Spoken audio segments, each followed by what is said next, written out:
Salam tout le monde, c'est Ginny et vous écoutez l'épisode 3 des Bengalis confinés.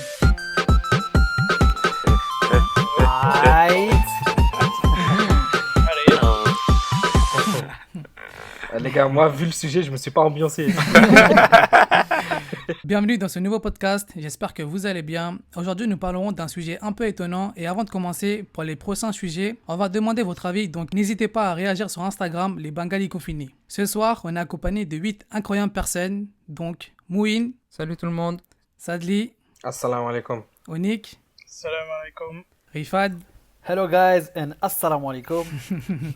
Evin, Salam alaikum. Najim, Salam alaikum tout le monde. Kuntol Bonjour à tous. et Tanzim. Salam alaikum tout le monde. Comme on a un sujet étonnant, je vais laisser la main à une étonnante personne, donc Mouin, à toi de jouer. Merci Dini et bonjour tout le monde. Et comme vous l'avez compris, aujourd'hui c'est moi qui vais présenter l'émission. Je tenais vraiment à cœur de présenter cette émission parce qu'on va parler des histoires d'horreur. Tout d'abord, chacun d'entre nous va raconter les petites anecdotes que vous avez. Par la suite, on va discuter de tout ça. J'espère que vous allez kiffer et n'hésitez pas à réagir en commentaire. Il n'y aura pas que des histoires de Jean Boot, mais un peu de tout. Je te laisse commencer Hassan. Yes, moi je voulais raconter une petite anecdote. C'est mon père qui m'a raconté ça. Avant au bled, il n'y avait pas de téléphone, tu vois. C'était dans sa jeunesse. Il devait avoir mon âge, je pense. Mon grand-père, il l'a missionné pour aller annoncer le décès de quelqu'un à une famille de l'autre côté du village. Et Ouais. pour s'y rendre, il y avait deux chemins possibles. Il y avait la route principale et l'autre qui coupe à travers la forêt, tu vois. Le chemin de la forêt étant plus court, il décide de couper par la forêt. Mais Ouais. seulement une fois qu'il était dedans, tu vois, la nuit tombe très rapidement. Il était complètement perdu. Après, il tourne et heureusement, il est tombé sur... tu sais, au bled, on a des caméras là. Ouais, Ceux qui ouais, travaillent pour ouais. les domestiques. Je vais traduire sans Sylvie, c'est Khamel Foire. Il n'y a pas de Sylvie qui nous écoute, frère. Moi, je vais traduire en shoot Zobang la Kadir Tchele. je comprends mieux, moi. Heureusement, il tombe sur lui. Il l'emmène à bon port. Et une fois qu'il arrive chez qui il devait annoncer la nouvelle, mon père, ce qu'il savait pas, c'est que la forêt, elle avait déjà une sale réputation de ouf, tu vois. Ouais.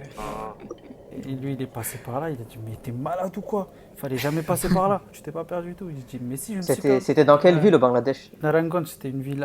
C'était un Ah petit ouais, non, village. c'est normal là-bas, ouais. C'est normal. Ton domestique, il m'a ramené, il m'a ramené à bon port. Mon domestique, mais il est mort depuis 2 ans déjà. Wesh. Dès qu'il a entendu ça, sa tête, elle a commencé à tourner. Là. Putain. Et c'était un Ah truc de ouais. ouf. Il commence lourd déjà Hassan. Hein. Moi, j'ai une question. Yes. Pourquoi est-ce qu'au bled, il est obligé de traverser la forêt tard la nuit?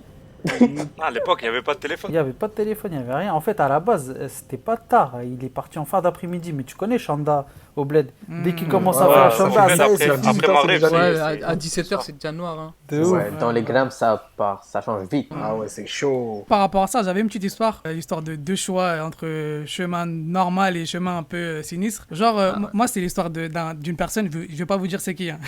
Je suis sûr que c'est ton frère. Je sais pas pourquoi, mais Parmi nous. Non, je vais pas dire c'est qui.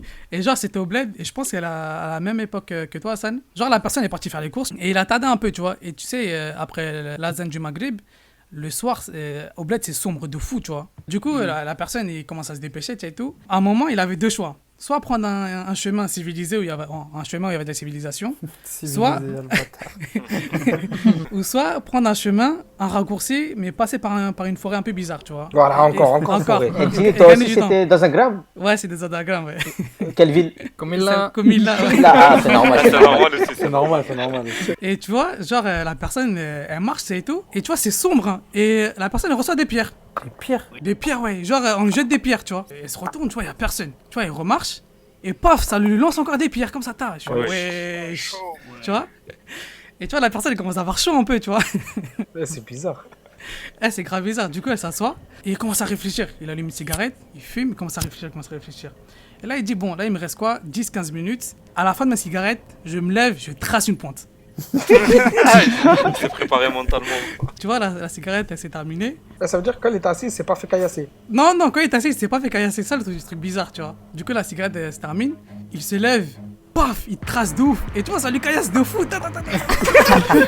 C'est un gamin, le mec, qui caillasse. Après, il est arrivé à un bon port. Tu vois, il est arrivé devant chez lui. Il s'assoit, il est essoufflé de fou. Et commence à réfléchir à ce qui vient de se passer, tu vois. Et à un moment, tu vois, il se tape des barres. Il est plié de fou. En fait, tu sais, c'est passé quoi? C'est quoi? En fait, la personne, il avait des claquettes. En fait, c'est les claquettes qui lui jetaient des pierres. Ah, genre quand il marche sur le sable, ça remonte sur ses Tu vois claquettes. Ah ouais. Ah, c'est le bruit. Le gars, en fait, il croyait se faisait suivre. Juste par rapport à ça, en fait, vous savez, la plus grande peur, c'est la peur qu'on a sur soi-même, tu vois. Et je pense que Ouais. si entre nous on n'a plus de peur, je pense qu'il n'y aura pas de peur, tu vois. C'est vrai qu'il y a plein de fois, genre, on a peur, mais au final, on se rend compte que c'est un petit C'est bruit bien ça, qui vient Gini. de Là, t'as quelque parlé part, comme un tu vois. communal pour là. Bah après, Nadim, il a juste peur de lui quand il se regarde dans la glace, tu vois. c'est pas la même chose. Tous les matins, ça fume de rire, en fait. Voilà, de ouf. Ah, vous êtes chaud sur Ok. moi là. Et du coup, est-ce que quelqu'un d'autre a une histoire à raconter? Moi j'en ai une, c'est une histoire que j'ai entendue par la famille, ça remonte il y a très très longtemps parce que c'est une cousine à ma grand-mère et Ouais. elle venait de se marier. Et donc nouvelle Mhm. mariée et tout, donc tout se passait bien, ils sont très heureux, c'était la belle vie, tout comme moi, parce que je viens de me marier. Aïe, aïe, Ouais. aïe. Oh, beau gosse. Ouais. Ok, Shah Rukh Khan. Et puis un jour, tu vois, le temps passe, les années passent. Entre les couples, il y a des disputes, il y a des engueulades. C'est arrivé à un moment où il y avait même des violences physiques et le mari battait la femme et tout. Et c'est devenu un point très critique. Jusqu'au moment où le mari a décidé en fait de carrément virer sa femme de la maison. Il l'a virée à un moment de la journée où c'était le temps du Maghrib. Et je sais pas si vous savez, mais pendant le Maghrib, une femme ne doit pas sortir seule pendant ce temps-là. Et Ouais, à l'époque, c'était comme ça. Ouais. voilà, à l'époque et tout. Et même maintenant, hein, c'est... Mais maintenant, dans les grammes, ouais. Une femme à coucher de soleil, ça attire les djinns. Ouais. Surtout avec les cheveux lâchés et tout, et Ah, bien habillés quoi. Ouais, il faut s'attacher les cheveux. Même les voiler si c'est mieux. Jusqu'au point où ça peut même la posséder et après ce jour-là, quelques jours après, la femme, elle revient chez son mari. Ça a manqué à son mari et tout, donc son mari commence à s'approcher d'elle pour avoir une relation intime, mais la femme elle réagit bizarrement. Et en fait, elle lui donnait des coups de pied, elle lui gardait à distance, elle mettait des coups de pied, des coups de poing, et elle était un peu violente, tu vois. Et il lui explique la situation. Et comme elle est surprise de son comportement et tout, l'imam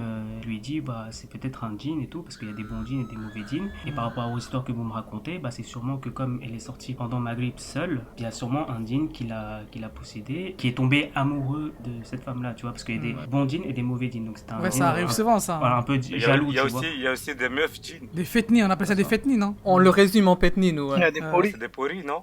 c'est ça. ouais petni ou poli, C'est les pas deux. fourri. Hein. Non, pori. Pori, c'est des djinns réels de Silet. Made in Syrie. Donc l'imam, voilà, il a écouté l'histoire, il décide voilà, de faire des doigts, de l'aider à faire disparaître le djinn et tout. Et en fait, le djinn, comme il tombait amoureux de la femme, bah, il gardait le mari à distance, sachant que le mari la battait, tu vois. Donc c'était une forme de défense. Comme quoi, les gars, faites attention et ne laissez Ah pas ouais. vous sortir votre femme après. Mais surtout du coup, elle après. a guéri ou pas? Elle a guéri, ouais, quelques mois après, un mois ou un mois et demi après, elle a guéri. Ça a pris du temps, tu vois. Mais du coup, elle tape toujours son mari ou pas? Non, ça a disparu. Tu sais, elle continue juste pour rire. Le mari, il aura plus jamais le courage de taper, c'est sûr. Bah, merci Tanzim pour ton histoire, mais comme il a dit, faites attention, surtout les femmes, voilà, sortez pas le soir comme ça, là. Parce que si vous la laissez sortir, elle partira seule, mais elle reviendra accompagnée. Attention. Ouais, voilà. Moi aussi, en fait, j'ai une histoire. Ouais. Je sais pas si c'est vraiment une histoire de djinn ou pas. C'était récent, c'était il y a pas longtemps. En Angleterre? C'était en Angleterre, à Londres. Ah ouais. J'étais avec des amis à moi. On était on était 5. On était en train de jouer à FIFA. Et on jouait à FIFA, on faisait 2 contre 2. Bah, il y avait 5e personne qui jouait pas. Bah, lui, il était allongé, tu vois. Il était allongé au lit. Et après, lui, il s'est endormi. Du coup, comme il s'est endormi, nous, on a joué 1 heure, 2 heures. Tu vois, FIFA, ça passe vite. On a même pas vu le temps passer. Et d'un coup, tu vois, on voit le mec, il commence à bouger. Tu vois, le lit, il bouge pas, mais lui, il bouge, tu vois. Et nous, on était assis par terre. Et on se lève, il bougeait, mais avec sa main, il tenait son cou. Ouais. C'est Genre, comme il si s'étranglait. Il s'étranglait. Wow, Oui, mais- chaud. Ouais, il s'étranglait et Wesh. ses pieds, ils bougeaient de partout, tu vois. Sur le coup, imagine, t'es dans une chambre, ton pote, il est en train de s'étrangler, ses pieds, ils sont en train de bouger de partout. Tout le monde a commencé à dire des soulas, tu vois. Et Toi, tu faisais quoi? moi, j'avais essayé de dire soula Fatiha, mais tellement que j'ai eu peur, tu vois, j'arrivais même pas à dire un soula, tu vois. Non, c'est vrai, on dirait que j'étais devenu Kuntol. Ouais, le gamin. Et ça a duré environ 10-15 secondes. Il y avait un de mes amis, bah lui en fait, il a commencé à tirer la main de Lachette et en même temps il disait des soulas. Peut-être 10-15 secondes après, Lachette s'est réveillé, il commence à transpirer, il transpirait vraiment beaucoup. Il s'est levé, il a commencé à crier que ouais, on a essayé de me tuer, mais il avait super peur en fait. Il criait tout seul. Nous on était là, on était toujours choqués, tu vois, parce que nous, on a vu ce qui s'est passé. Et lui, qu'est-ce qu'il voyait? Non, lui, il voyait rien en fait. On lui a demandé, on lui a vu, est-ce que toi t'as vu quelque chose? Il a dit non, moi j'ai rien vu, mais lui, il a cru que nous, on a vu quelqu'un qui lui a étranglé. Mais nous, on voyait que c'était sa propre main. On a eu très très peur chez la personne chez qui on était. Lui, en fait, il nous a raconté que, en fait, c'était sur son lit que Lachette s'est endormi. Et que lui aussi, récemment, en fait, il faisait des rêves très bizarres, genre très... En fait, le problème, c'est le lit, en fait. Ouais, il faut changer de matelas, quoi. Il faut acheter le château d'Axe. Moi j'avais juste une question, tu vois, les deux potes qui ont récité les sourates et tout ça, eux ils étaient au courant un peu de ça, genre comment ça se fait, ils ont direct compris que c'était un truc comme ça et ils ont réagi. Ça, c'est automatique. Eux, déjà, ils viennent du Bangladesh. Genre, ils sont habitués un peu. Ils ont peut-être eu l'habitude de voir des trucs comme ça, mais t'as Ayatul Kursi, Surah Falak, Surah Nas. Sur le coup, comme ils ont eu peur, c'est le premier truc qui vient dans ta tête. Tu vas faire quoi? Genre, même maintenant que je vous le raconte, tu vois, j'y repense parce que moi, j'étais dans la chambre. Tu vois, ça me fait bizarre. Et t'étais en train de gagner à FIFA ou pas? Franchement, FIFA et tout, après, j'ai tout oublié, mec. Pendant longtemps, j'étais pas bien. Les gars, en parlant de meurtre, moi j'ai une histoire. Ouais, en parlant de meurtre, là, j'ai personne là. Personne n'est mort, Onic, frère. Je vais vous mettre dans l'ambiance là. Oui, y a pas besoin. Il y a bien une chose qui nous effraie tous, une chose qui réveille toutes les frustrations, c'est l'obscurité. On dit que durant la nuit, il se passe des choses. Lorsque certains ferment les yeux, d'autres se réveillent. Moi, je vous le dis, les amis, la nuit, il y a toujours quelqu'un derrière vous. Ah, mais toi, c'est peut-être ta femme, Onic. Eh mec, ça fait encore plus peur alors. Alors, si vous acceptez mon histoire, fermez les yeux si vous en êtes capable. Ouais, ça commence. Et écoutez ce qu'a vécu mon oncle au pays. Je vais vous mettre dans le contexte. Entre le village et le marché au pays, il y a à peu près 15 minutes de marche. C'est un chemin sinueux où il y a que des arbres. De part et d'autre, tu as des champs et des étangs, rien d'autre. À perte de vue, tu vois. C'est un soir où mon oncle avait l'habitude, en fin de compte, d'aller au marché de nuit pour acheter du poisson. Il prend un haricane, tranquille, il se met sur le chemin. Lorsqu'il arrive à mi-chemin, il sent comme s'il y avait quelque chose derrière lui. C'est un bonhomme, il a pas peur et tout, il avance, il s'en fout. Il lui jette des pierres ou pas? Non, il avait un Longi Sendugenji normal, haricane. C'est déjà beaucoup, hein. Khalepai. Tu vois, il continue à avancer et tout. Et là, de plus en plus, en fait, la présence, elle se rapproche. Comme s'il sentait quelqu'un marcher derrière lui, mais pas vraiment, tu vois. Tu vois, t'entends pas des bruits de pas, mais t'entends une sensation. Ouais, c'est vrai, des fois, on a ces sensations-là, des fois, ouais, c'est trop bizarre. Ouais, il s'arrête là, il se dit, il peut y avoir quelque chose, mais il se retourne, il y a rien. Bon, après, il arrive, il continue à marcher, il arrive en bout de chemin. Tout d'un coup, tu vois, en bout de chemin, il y avait une bonne brise et tout. Donc, du coup, il aspire à fond. Et au moment où il inspire, il entend une voix sur ses oreilles qui lui dit, tu y vas là, Ouais. je te jure, j'en tremble. Je connais en plus l'endroit, il y a des cobblestones juste en face. Dès qu'il entend ça, mais il se met à courir, il prend le longi à la main, tu sais comment faut l'aide, et il se met à courir sec vers le marché. Wesh, le djinn, il est grave mal poli, wesh. Tout what the hell. Il arrive, il va au marché, tranquille, il fait ses achats. Tu vois, il a traîné avec ses potes, il a fait les achats des poissons et tout. Il était un peu tard, tu vois, il était 1h, 2h du matin, il fallait qu'il rentre. Il arrive à côté d'un pushkoni, à peu près à mi-chemin, je dirais. De l'autre côté du pushkoni, il voit une femme habillée en rouge, avec un sari tout rouge. Donc il commence à l'appeler de loin et tout. C'est pas que c'est l'imagination encore? Bah, le truc, c'est que lui, c'est ce qu'il se dit, donc il s'en fout. Il avance. Tu sais, le mec, il a pas peur, il avance, il commence à avancer vers la personne. Puis il avance, et en fait, il arrive jamais à rattraper la personne. Et il commence à avancer, il arrive jamais à l'attraper. À chaque fois, il avance, il s'arrête pas. Donc du coup, il avance, à un moment, il s'arrête. Tu sais, il commence à crier en disant, hey, qu'est-ce qui se passe? Qu'est-ce que tu fais? Elle a pas de haricane, elle a rien. Mais le truc, c'est comme s'il y avait un rouge brillant. Le mec, il se dit, c'est bon, aujourd'hui, on m'a attrapé. Il commence à réciter des sourates, il baisse la tête, et tout d'un coup, il relève la tête, plus rien.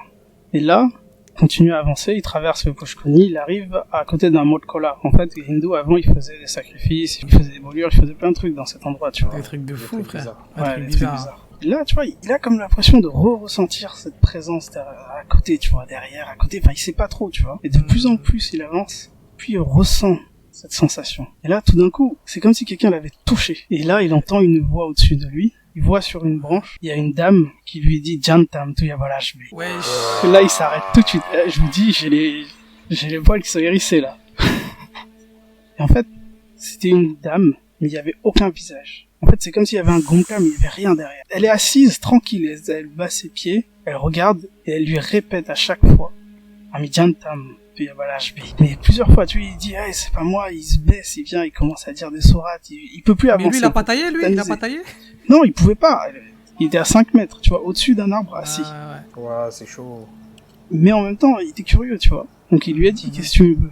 Là, elle lui répond, je te laisserai pas partir, je t'attendais. Wow. Ça donne quoi en bangla?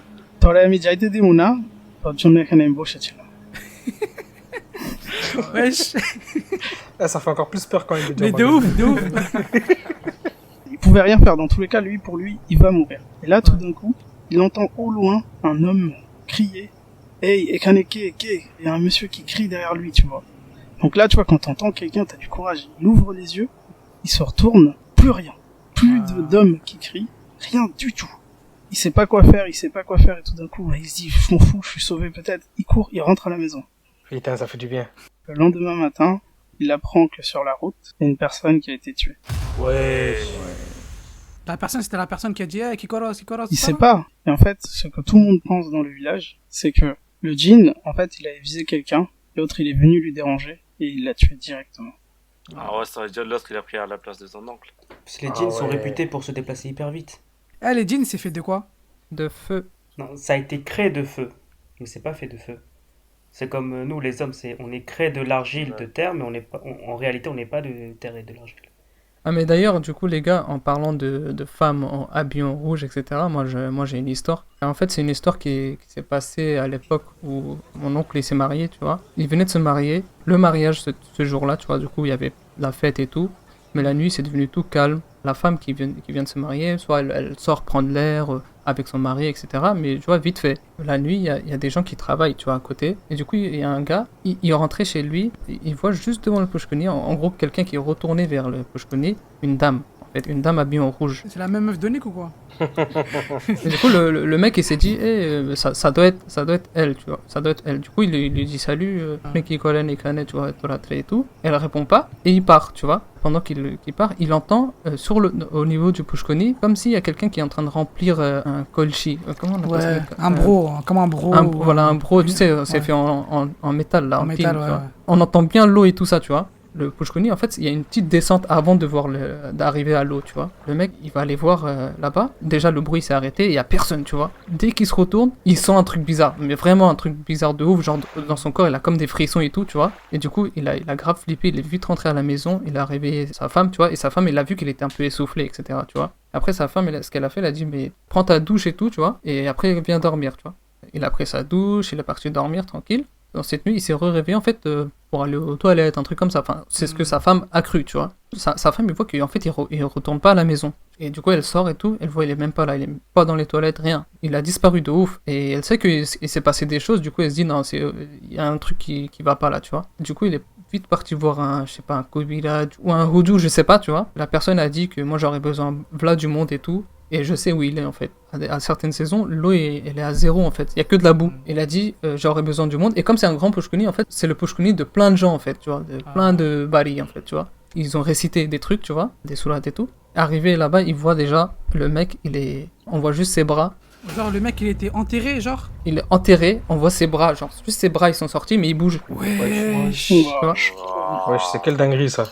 De ouf. Et après, wesh, ils étaient comme des ouf. Et après, ils l'ont vite sorti de là, tu vois. Comme c'est de la boue, il était vivant, heureusement. Juste au moment avant de partir, ils ont comme entendu une voix qui disait que, comme vous êtes plusieurs, vous êtes sauvés. Mais le truc malheureux dans l'histoire, c'est qu'au bout de 2-3 jours, la personne est quand même morte, en fait. Ah ouais, mais il est mort comment? Il est mort genre à cause de ce qu'il a eu ou il est mort naturellement après? Il est mort naturellement, mais en fait, c'est à cause de la fièvre et tout ça, tu vois. C'est lié, ouais. C'est lié, ouais. Ouais. Et en fait, j'ai une question. C'est quoi Pushkuni? J'ai entendu dans 2 histoires Pushkuni. Tellement que j'ai peur, je parle même pas. Pukur. Ah, Pukur. Ah, ça, les gars, c'est beau de c'est. Mais du coup, quelqu'un a une autre histoire? En vrai, moi, j'ai jamais vu de bout, tu vois. Mais j'ai déjà vu mon ex en maquillage. Ça commence. Bon, moi, je vais arrêter avec les bouts, tout ça, là, parce que moi, je vais raconter une histoire surnaturelle. C'est rien à voir avec les bouts, mais c'est une histoire, je sais pas si vous allez me croire ou pas. En tout cas, moi, j'ai confirmé l'histoire avec ma cousine. En fait, c'est la grand-mère de la mère de ma cousine. C'est-à-dire, c'est la grand-mère de ma tante. Elle essaie de nous embrouiller déjà. Non, écoute. C'est une histoire incroyable. Elle a accouché des œufs, wesh. Quoi? De Nadim? Ah, c'est pour ça que dans ta famille, tout le monde s'appelle Dim quelque chose. Non, elle a accouché, wesh. Elle a donné naissance à 2 dîmes. 2 dîmes? Des jumeaux? Ouais, 2 dîmes. Mais après, je sais pas si c'est des jumeaux ou pas. Mais écoutez, mais l'histoire le plus incroyable, c'est quoi? C'est que ces dîmes-là, tu vois les bols là, de deuil au bled? Tu vois les deuils de mariage en terre. Ouais, en terre, c'est ça. Ouais, maté. Ben, ils ont laissé les dîmes là-dedans. Et quand ils sont cassés, en fait, il y a eu 2 serpents. C'est-à-dire, en gros, elle a donné naissance à 2 serpents. Wesh. Eh frère, tu m'as dit que c'était pas une histoire de boot, mais ça c'est pire que boot, ça frère. C'est une dinguerie de ouf. Et le pire, c'est que c'est pas une histoire que j'ai entendue à droite à gauche ou quelqu'un m'a raconté, tu vois. C'est ma propre tante. Je l'ai appelée et elle m'a confirmé tout ça, tu vois. Mais même ma tante, d'ailleurs, toute sa famille, ils sont jamais attaqués par des serpents, tu vois. Et si quelqu'un d'autre se fait attaquer par des serpents, ben, il suffit juste qu'ils massent ou un truc comme ça. Ça y est, ça se guérit tout seul, tu vois. Ah ouais, ils ont des pouvoirs. Ça veut dire, en gros, je pense que même maintenant, je pense que c'est une serpent. Tu vois, les serpents là, si tu veux, ils viennent toujours, même aujourd'hui, ils sont toujours vivants. Et ils viennent de temps en temps quand il y a des mariages ou quand il y a des naissances, tu vois. Mais genre, c'est comment? On leur envoyait des invitations? Je sais pas, peut-être ils ont Skype. Ce qu'ils font, ils restent toujours autour de la maison et ils laissent pas rentrer d'autres serpents, tu vois. Ah, il y en a, en fait, ils veulent taper l'incruste dans la fête. Eux, ils disent non, ne rentrez pas. C'est les videurs. Est-ce que les serpents savent parler Sileti? J'ai jamais parlé avec eux. Mais en tout cas, c'était une vraie histoire parce que même ma mère, une fois, elle est partie chez eux. Elle a vu un serpent, tu vois. Et genre, son nana, enfin le nana de ma cousine, il donnait à Graille, tu vois. C'est-à-dire, quand il y a des événements, tout ça, ils donnent toujours à Graille. Une fois, pendant un mariage, je sais plus c'était le mariage de qui. Apparemment, les serpents, ils ont ramené une bague. Ouais. Tu vois, ils ont ramené un cadeau. Ouais, c'est des voleurs en fait, c'est des voleurs. Non, peut-être qu'ils travaillent. TikTok. Nadim, Maman Mata Gouraïta, c'est comment tu peux avoir des serpents dans ta famille? C'est un truc de ouf. T'as demandé, ils font quoi toute la journée, les serpents? Genre, c'est bizarre. Bah, déjà, quand tu donnes naissance à des serpents, c'est déjà bizarre, tu vois. Ouais. Sachant que ma tante, là, dont je parle, ben, elle a été mariée 2 fois, et les 2 fois, les 2 maris, ils étaient décédés. Ah ouais. Ah ouais. Wesh. Ah mais t'as des photos de de la naissance ou pas? À l'époque, quand ils étaient nés, parce que là, je te parle des années Ah ouais, d'accord, 80, je crois, tu vois. Ouais. À ce moment-là, je pense qu'il n'y avait pas d'appareil photo, tout ça. Mais maintenant, je sais pas, je vais essayer de demander. Si jamais j'ai des photos, ben, on postera ça sur Insta. Eh frère, Nadim, je crois que toi, t'es immunisé contre le corona avec ta famille là. Merci Nadim pour ton histoire, mais en tout cas c'est une dinguerie. Est-ce que quelqu'un d'autre a quelque chose à raconter? Il a parlé de surnaturel, mais ma mère, un jour, elle a vu un truc, frère. Je suis choqué. C'est quoi? C'est surnaturel aussi? Bah, Dini, c'est juste à côté de chez toi, en plus. Eh, là-bas, il y a des djinns et djinnis. Ça commence. Donc, ouais, il s'est passé quoi là-bas, en fait? On venait d'emménager et tout, et on a eu pas mal d'histoires chacun de notre côté. Des histoires assez étranges. Moi, j'ai entendu du bruit, mon frère, il a entendu des sifflements. Mais le pire dans tout ça, c'est ma mère. Quand elle me l'a raconté, moi, j'étais en flip. J'ai même plus voulu dormir là-bas. C'est genre à 2h du matin, en fait. Elle était en train de dormir avec ma petite soeur. Ma petite soeur qui avait à cette époque-là, je pense qu'elle avait 3-4 ans, je crois. 2h du matin, elle se lève et elle voit sur le coin du lit, il y a un petit qui est accroupi, Wesh. retourné vers elle et il la regarde. À la plaine. Attends, 3h du matin, à la plaine, elle voit ça? Moi, je vais plus à la plaine, c'est fini. En plus, j'habite au 4ème étage en plus. Hein. Eh, le 4e étage? Ah, je connais 4e étage. Bah, c'était notre squat avant là-bas. Ouais, frère, mais j'ai dormi là-bas une fois sur une chaise. En fait, c'était Sadly qui était accroupi en fait. Non. Non, après un foot, on a joué au foot et tout, et vas-y, il y avait plus de train, on a dormi. Tous les blédards, on a dormi au 4e étage. Bah, en fait, le problème, c'est que vous avez tous pris les lits, il y avait plus de lits, du coup, j'ai pris une chaise. Mais là, il y a toujours quelqu'un là-bas, non? Maintenant, je crois qu'il y a des bachelors là-bas. Je vais aller demander aux bachelors s'ils ont connu des histoires ou pas. Genre, en fait, c'était pareil, hein, tu vois. Dans ces maisons, en fait, il faut beaucoup prier, il faut lire le Coran. Ouais, mais rien que le fait d'avoir une présence C'est ça. inconnue comme ça dans ta maison soudaine, c'est incroyable. Ouais. Subhanallah, c'est- Mais de ouf. Même si c'est un humain. Déjà, si c'est un humain, tu connais pas de chez toi. Alors Ouais, que là, ouais. si tu vois que c'est un esprit ou un djinn, c'est une Mais dinguerie. frère, même avec une ombre de l'arbre de dehors, moi j'ai peur. Je te jure. Là, un humain, Non, oh, mais c'est là, chaud. ça t'abuse, wesh. En tout cas, merci Hassan pour cette histoire. Mais j'avoue, ça fait flipper parce que c'est en Ouais, c'est France, chaud. c'est à la plaine, c'est à C'est côté de chaud. chez nous, tu vois, c'est une dinguerie. Moi, j'habite à la plaine, c'est pas à côté, c'est je suis dedans, frère. Du coup, quelqu'un d'autre a une histoire là? Ouais, moi je vais raconter un truc, mais franchement, vous m'avez fait tellement flipper, je vais ni parler surnaturel, ni boot, ni djinn, ni rien. moi, Vas-y, moi, on va je t'en rester prie. rationnel, ça sera un cambrioleur. Ok? Ah, En fait, ok. mon histoire, c'est quoi? Il y a un cambrioleur qui rentre en effraction dans une maison. Il rentre, il prend un grand sac, un sac poubelle ou X chose, il commence à voler des trucs. Donc, il commence par la cuisine, il est rentré par la cuisine, il commence à prendre plein de trucs. Et là, il entend un petit bruit. Donc, il Ouais. se dit, ouais, qu'est-ce qui se passe? Il se retourne, il voit, il n'y a rien. Bon, tranquille. Donc, il continue. Il continue à voler, il continue à voler. Et là, il entend encore le bruit. Il se dit, bon, c'est bizarre, il faut que je vais aller voir. Ouais. Donc il y va, il voit que le bruit en fait vient de l'étage. Donc il monte à l'étage, et il attend, et il entend le bruit. Oh, et là, le bruit il est un peu plus fort. Il a vu que ça venait de la chambre des parents, tu vois, la Ouais. chambre adulte. Il commence à ouvrir tout doucement, tout le monde dort, hein, c'était tard la nuit. Et là, en fait, le bruit qu'il entend, c'est kadare. Ouais, en fait, c'est un bruit, c'est très étrange, tu vois, c'est un bruit kadare. Eh, Kadare, ça veut dire c'est qui, non? Oh, non, c'est le bruit, kadare, tu vois. Et Et du coup, il s'approche. En fait, il est mort de rire dans sa tête. Il peut pas faire de bruit. Mais en fait, il voit que c'est le mec. Il lâche des caisses. Tu vois. Et le bruit, en fait, c'était son cul qui disait Kadare. Tu vois. Et du coup, qu'est-ce qu'il fait? Il prend un gamsa, tu vois, et il rentre dans son cul le gamsa. Comme ça, il n'y a plus de bruit. Tu vois. Comme ça, on ne le dérange plus. Il fait son cambriolage tranquille. Il redescend. Tout est rationnel. Hein. Moi, il n'y a pas de surnaturel. Du coup, il continue à cambrioler, tout ça. Il prend ses trucs. Il commence à partir. Il a fini de prendre tout l'argent qu'il avait besoin. Il commence à partir. Là, le mec, son cul, il était tellement bloqué depuis quelque temps. Et le besoin était tellement fort. Pouh, la serviette, elle est sortie de son cul. Et il a dit fort, Kadare. Il a tout lâché. Il s'est retourné. Il a dit Ami, bye, Ami.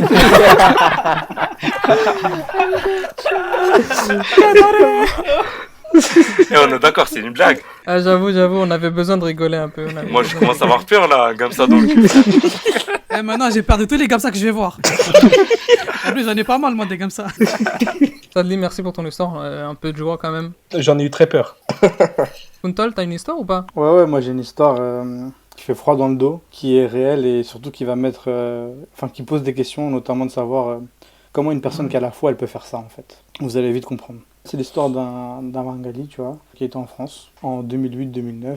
Je sais pas si parmi nos auditeurs, il y en a quelqu'un-un qui savent ou pas, mais elle est connue cette histoire. Du coup, c'est un Bengali qui est venu en France, un jeune comme nous. Il est venu, il a eu ses papiers, tout s'est bien passé, et il a fait ramener sa femme. Il a réussi à faire ramener sa femme du bled. Et comme c'était un homme très pieux et tout, il a voulu faire le Hajj, tu vois, avec sa femme. Et il en a profité, il a économisé, et ils sont partis faire le Hajj et tout. Et là-bas, je sais pas si vous le savez, mais il y a des hôtels spéciaux, spécialement pour les hommes et pour les femmes. Et après, les couples ou les mamans ou les papas, peu importe les gens avec qui on est venu, ils se rejoignent tous et après ils font le pèlerinage, quoi, tu vois. Du coup, les deux, ils étaient dans deux hôtels différents le soir. Et la femme, elle tombe sur une rebeu et ils commencent à taper la discute. Ils deviennent amis. Enfin, la rebeu, elle lui propose écoutez, toi et ton mari, venez chez moi et restez tout le reste de votre séjour. On vous fera visiter la ville aussi. Ça sera cool. C'est stylé, il y a des locaux qui les aident et tout, c'est bien. Après, c'est le thème là-bas, tu vois, tout le monde s'entraide. Et bref, du coup, elle, le lendemain, elle dit à son mari, elle raconte ce qui s'est passé. Son mari, lui, il était content, tu vois. Du coup, ils partent chez la famille de Rebeu. La première nuit, tout se passe bien, ils mangent, bonne ambiance. Et le lendemain, le mari de la femme Rebeu, elle dit au Bengali, viens, vas-y, je te fais sortir dans la ville, comme je te montre les quartiers. Ah ouais, il est gentil de ouf. En plus, il avait une voiture, tu vois, du coup, il a fait visiter 2-3 monuments. Et à un moment, il le ramène dans un sorte de marché local, tu vois. Comme tu vois dans les films, dans les souks marocains et tout, tu vois, tu perds facilement là-bas. Et il l'emmène là-bas, il garde la voiture, il commence à marcher, et d'un coup, le Bengali, il voit que son ami Rebeu, il était plus là, tu vois. Du coup, il s'est dit, il l'a perdu, il a fait le tour, il a cherché, il a pas réussi à trouver. Et vu qu'il connaissait pas la ville, il savait pas il habitait où le mec. Logiquement, il va chez les flics. Et là, l'inspecteur, il écoute son histoire et en réfléchissant 2 secondes, il lui dit, en fait, monsieur, je pense que votre femme, elle s'est fait kidnapper. Quoi? Ouais, quoi? Ouais. Wow. Ah, genre les policiers, ils ont compris direct. En fait, le policier, il a eu beaucoup d'histoires comme ça, tu vois. À cette époque-là, je sais pas si vous savez, mais il y a eu beaucoup de kidnapping. Et après, c'est passé quoi? Après, il lui raconte qu'en fait, il n'y avait pas que lui, il y a eu d'autres gens de toutes nationalités différentes, tu vois. Ils appellent des rabatteurs, tu vois. Ils cherchent une femme belle, ils la rabattent chez elle, et ensuite, ils se débrouillent pour faire partir le mari quelque part, et eux, après, ils sont plus là, tu vois. Quand ils ont entendu ça, ils n'y croyaient pas, le mec, tu vois, c'est pas possible, tu vois. Et au bout d'une semaine, ils ont réussi à trouver la maison où il était, tu vois. Ils rentrent dans la maison, ils voient, il n'y a plus aucun meuble, il n'y a rien. Waouh, ouais. Il n'y a même pas ses C'était affaires. une maison louée, en fait, ouais. Ah ouais, c'est fait exprès juste pour ça. C'est fait exprès juste pour ça, il n'y avait rien du tout, tu vois. Il n'y avait rien du tout. Du coup, là, il était en pleurs et tout, il savait pas quoi faire. La police, elle lui dit juste, c'est des professionnels, on peut absolument rien faire. Du coup, lui, qu'est-ce qu'il fait? Il rentre en France, tu vois, il a pas le choix. Wesh. Mais c'est une dinguerie. Et 1 mois plus tard, il reçoit un appel de la police de là-bas. Enfin, c'était pas la police de là-bas, c'était un intermédiaire de police d'ici, quoi. Et ce qui s'est passé, c'est qu'on a retrouvé sa femme. Oh, bien. Mais elle était morte. Wesh. C'est pas ça le pire. Le pire, c'est qu'ils l'ont retrouvée, mais pas à la Mecque, tu vois. Ils l'ont retrouvée en Indonésie. Quoi? Ouais, Ils c'est à l'ont l'autre. retrouvé. Comment c'est possible ça? Putain. Ça- Ils l'ont Loulou, retrouvé wesh. en Indonésie dans un trou avec plusieurs autres femmes à l'intérieur, toutes kidnappées à la Mecque. Mais c'est un Ah, truc c'est de ouf. enterré. Ils ont creusé la terre à même le sol, tu vois, et ils les ont mis. Ils les ont Wesh. tous étalés dedans. Ils tu les vois. ont tassés, quoi. Mais comment il savait que c'était sa femme? Bah, on y vient, tu vois. Ils ont pu identifier tous les autres corps aussi à l'intérieur. Pourquoi? Parce qu'en fait, avec les cadavres, il y avait une petite malle où il y avait tous leurs passeports. Ils ont expliqué, les flics, ils ont expliqué, ils font ça pour que les maris retrouvent leur femme déjà, de 1, et de 2, pour leur montrer leur puissance, tu vois. Pour leur dire que Wesh. voilà, nous, on Mais vous c'est donne les cadavres, incroyable. on vous donne même les noms, mais jamais vous pouvez nous retrouver, tu vois.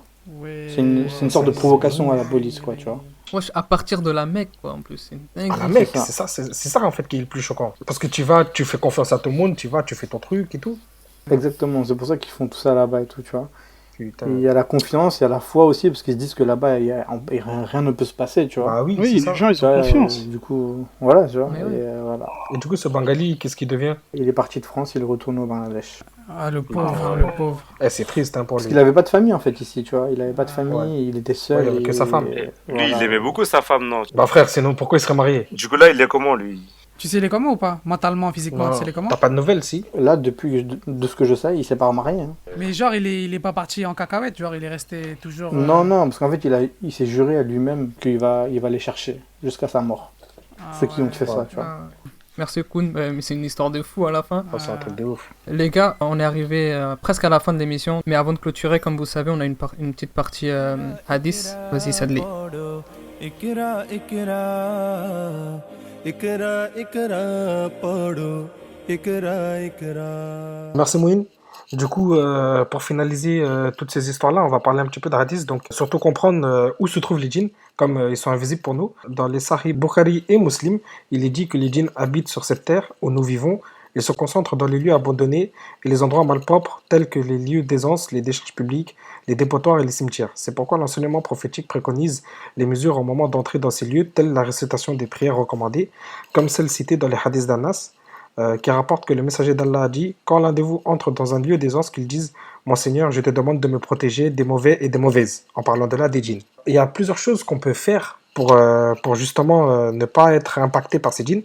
Donc dans le Sahih Muslim, il est dit de réciter les 2 derniers versets de la sourate Al-Baqarah, qui sont très forts contre les shaitan et le mal. Toujours dans le Sahih Muslim, le prophète sallallahu alayhi wa sallam a dit: celui qui dit 100 fois dans une journée: il n'y a aucune divinité digne d'être adorée en dehors d'Allah, seul, sans associé, à lui la royauté et la louange, et il est capable de toutes choses. Pour lui, la récompense sera qu'il aura affranchi 10 esclaves, 100 bonnes actions lui seront inscrites, et 100 péchés lui seront effacés, et ces paroles seront pour lui une protection contre Satan la journée durant jusqu'au soir. Personne n'aura accompli une meilleure œuvre que la sienne, à part celui qui récite encore plus. Après, il y a plein de choses de manière à ce que les djinns ne rentrent pas chez vous. Mais en lisant les Sahih Hadith et le Coran, Inch'Allah, on pourra se protéger des djinns et tous les mauvais esprits. Amin. Les ans, c'est créé de quoi? De lumière. En tout cas, merci Sadli pour nous avoir éclairés. Avec plaisir. Et on espère, chers auditeurs, que vous avez kiffé cette émission. Nous, on a bien flippé, mais n'hésitez pas à commenter, à partager et liker nos vidéos. On espère pour une prochaine vidéo que vous allez kiffer aussi. À la prochaine du coup. Salam alaikum. Assalamu alaikum. Au revoir à tous. Assalamu alaikum. Kadare. Kadare.